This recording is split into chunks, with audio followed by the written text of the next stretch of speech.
अनाथ बेटा। रूपा और शेखर सरिता विहार में रहते हैं। वो अपनी जिंदगी में बेहद खुश होते हैं। दोनों का शौर्य नाम का एक बेटा भी होता है, जिस पर दोनों ही अपनी जान छिड़कते हैं। शेखर, अब तो आप शौर्य को अपनी गोद से नीचे उतार दीजिए, उसके सोने का टाइम हो रहा है। नहीं रूपा, इसे मेरे पास ही रहने दो प्लीज। मैं थोड़ी देर में इसे बिस्तर में सुला दूंगा। लेकिन कल सुबह आपकी ऑफिस में मीटिंग भी तो है ना, और इसके लिए आपको कल जल्दी भी तो निकलना होगा। जाइए, आप भी जाकर सो जाइए।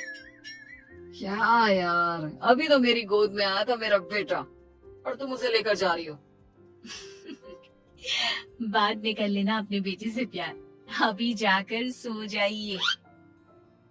रूपा शेखर से शौर्य को ले रही होती है कि तभी शौर्य रोने लगता है। शौर्य को रोता देखकर रूपा उसे फिर से शेखर को थमा देती है। आपका बेटा ना एक नंबर का नौटंकी है, बिल्कुल आप पर गया है वो।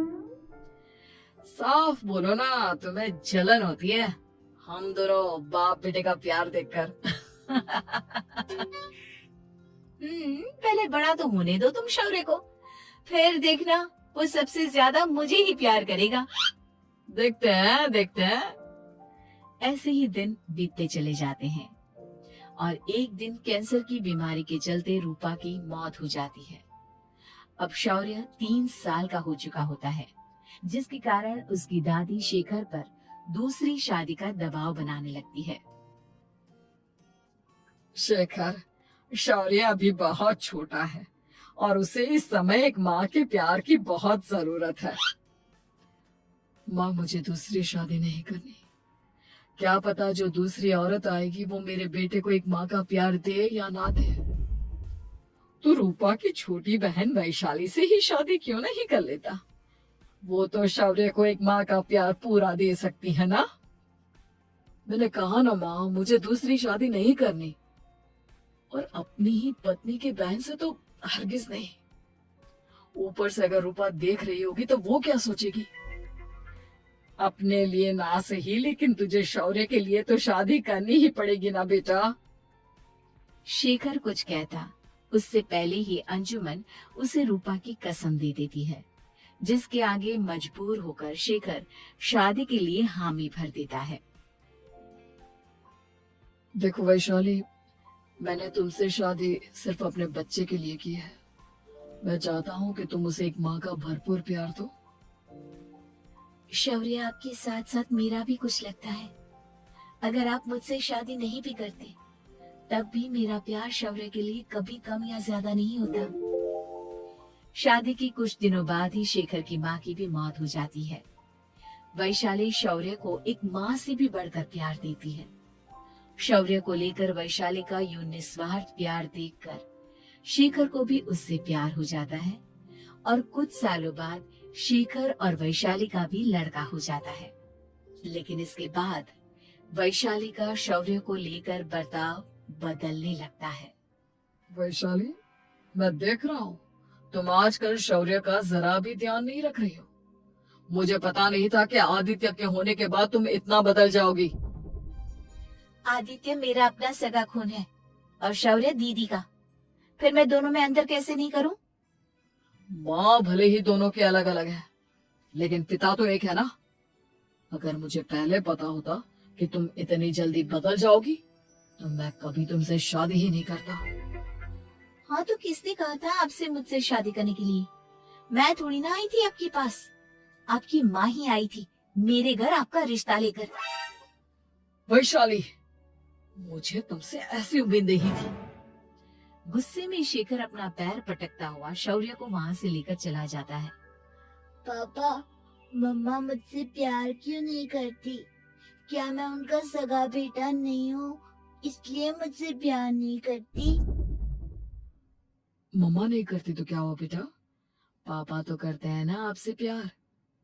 कुछ दिनों के बाद, आज तुझे खाना पीना कुछ नहीं मिलेगा, चल चुपचाप से अपने रूम में जाकर सो जा। माँ, अब भाई को खाना क्यों नहीं दे रही हो? बेटा तू आराम से खाना खा, इस नालायक की चिंता मत कर। एक दिन खाना नहीं खाएगा तो मर नहीं जाएगा ये। अगर भैया नहीं खाएंगे तो मैं भी नहीं खाऊंगा। तू अपने भाई का भक्त क्यों बन रहा है? ये तेरा सौतेला भाई है, सगा नहीं जो तू लक्ष्मण बन रहा है। माँ आपको इतना भी नहीं मालूम, श्री राम और लक्ष्मण सगे भाई नहीं थे। श्री राम माता कौशल्या और लक्ष्मण माता सुमित्रा की कोख से जन्मे थे। दोनों के सिर्फ पिता एक थे, लेकिन माँ अलग थी। मुझे ज्यादा ज्ञान देने की जरूरत नहीं है। ये सतयुग और त्रेता युग नहीं है, समझे? आया बड़ा भाई का चमचा। इतना कहकर वैशाली वहां से चली जाती है, जिसके कुछ टाइम बाद शिखर वहां आता है और आदित्य उसे सारी बात बताता है। मुझे माफ कर दो शौर्य, तुम्हारी माँ के जाने के बाद मुझे दूसरी शादी का फैसला करना ही नहीं चाहिए था। अगर मैं दूसरी शादी नहीं करता तो शायद आज तुम्हारी ये हालत ना होती। नहीं पापा, अगर आप शादी नहीं करते तो मुझे आदित्य जैसा छोटा भाई कभी नहीं मिलता। थैंक यू मुझे इतना अच्छा भाई देने के लिए। तुम दोनों हमेशा ऐसे ही साथ रहना, फिर कोई भी तुम दोनों का कुछ नहीं बिगाड़ पाएगा। चलो मैं तुम दोनों को आइसक्रीम खिला के लाता हूँ, बहुत भूख लग रही है ना। शिखर शौर्य और आदित्य को आइसक्रीम दिलाने लेकर जाता है। वो दोनों को पार्क में खड़ा करके आइसक्रीम लेने जा ही रहा होता है, तभी तेज रफ्तार से आती हुई एक गाड़ी उसे कुचल देती है और उसी पल शेखर की मौत हो जाती है, जिसके बाद शौर्य की जिंदगी नर्क से भी बदतर हो जाती है। सुन रहे चिरकुट, इस घर के किसी भी सामान को मेरी मर्जी के बगैर हाथ मत लगाना। इन सब पर अब तेरा कोई हक नहीं है, समझा? ठीक है माँ, मैं आपकी इजाजत के बगैर किसी चीज को हाथ नहीं लगाऊंगा। चल जाकर अब पूरे घर की सफाई कर। महज 7 साल का शौर्य वैशाली के कहने पर अपने नन्हे नन्हे हाथों से पूरे घर की सफाई करने लगता है। ऐसे ही दिन बीतने लगते हैं, लेकिन मासी से माँ बनी वैशाली को उस मासूम से बच्चे पर जरा भी तरस नहीं आता। क्यों शौर्य, ये घर में इतनी गंदगी कैसे हो रही है? ढंग से सफाई नहीं की है क्या तूने? माँ मैंने तो अच्छे से सफाई की थी, लेकिन आदित्य बार बार इधर उधर चलकर गंदा कर देता है। अच्छा, खुद से एक काम ढंग से नहीं होता और अपनी गलतियों का जिम्मेदार मेरे बेटे को ठहराता है। इतना कहकर वैशाली बांस का डंडा उठाकर शौर्य को जोर जोर से मारने लगती है। तभी वहां वैशाली के मायके वाले भी आ जाते हैं और उसकी सारी करतूतें देख लेते हैं। माँ मैं ऐसा क्या करूं जिससे आप मुझे भी आदित्य के जितना प्यार करोगी? बोलिए ना माँ, मेरे क्या करने से आपके अंदर मेरे लिए ममता जागेगी? वैशाली शौर्य की एक नहीं सुनती, उसके ऊपर डंडे बरसाती जाती है। हद पार होते देख वैशाली की माँ उसका हाथ पकड़ती है और जोर से उसे थप्पड़ मारती है। यही सब करने के लिए तूने दामाद जी से शादी की थी? हमने सपने में भी तुझसे ऐसी हरकत की उम्मीद नहीं की थी। तू माँ नहीं, माँ के नाम पर एक धब्बा है। बस कीजिए माँ, आदित्य की इस दुनिया में आने से पहले मैंने इसे बहुत प्यार किया था, लेकिन अब जब मेरी खुद की औलाद है तो मैं किसी और के बच्चे से प्यार क्यों करूं? अरे नालायक औरत, जिसे तू किसी और का बच्चा कह रही है, वो तेरी खुद की सगी बहन का बच्चा है। बहन है तो क्या हुआ, मेरे अपने बच्चे से बढ़कर तो नहीं हो सकता ना ये कभी। अगर यही बात थी तो तू हमें पहले बता देती, हम शौर्य को अपने साथ ले जाते। उसे इस तरह प्रताड़ित करने की क्या जरूरत थी?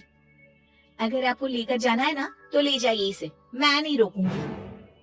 नहीं माँ, मुझे कहीं नहीं जाना, मुझे आपके साथ ही रहना है। मैं तेरी कोई माँ बाबा नहीं हूँ, तेरी माँ मर चुकी है, समझा? अब निकल जा मेरे घर से। माँ आप बहुत गंदी हो, मुझे भी नहीं रहना आपके साथ, मैं भी भाई के साथ ही जाऊंगा। अरे तू क्यों जाएगा, तू तो मेरा सगा बेटा है, जाने दे इसे। हम यहाँ ऐश से रहेंगे, तुम्हारे पापा बहुत सारी जमीन जायदाद छोड़ गए हैं तुम्हारे लिए। नहीं माँ, मुझे भाई के साथ जाना है। आप अच्छी नहीं हो, आप बहुत बुरी हो, आप भाई को बहुत परेशान करती हो। देख वैशाली, तुझसे ज्यादा समझ तो इस मासूम बच्चे में है। ये तेरे बुरे कर्मों का ही नतीजा है, जो आज तेरी सगी औलाद खुद से तुझे ठुकरा रही है। आदित्य, तुझे इस शौर्य ने भड़काया है ना मेरे खिलाफ? नहीं माँ, मुझे किसी ने भड़काया नहीं, पर मैं सब देखता हूँ, सब समझता हूँ। भाई बहुत अच्छा है, वो आपकी जैसा नहीं है। चलिए नानी। इतना कहकर वैशाली के मायके वाले आदित्य और शौर्य को अपने साथ ले जाते हैं और इस तरह वैशाली बड़े से घर में अकेली पड़ जाती है। दो दो बेटों के होते हुए भी आज उसे माँ कहकर बुलाने वाला कोई नहीं होता।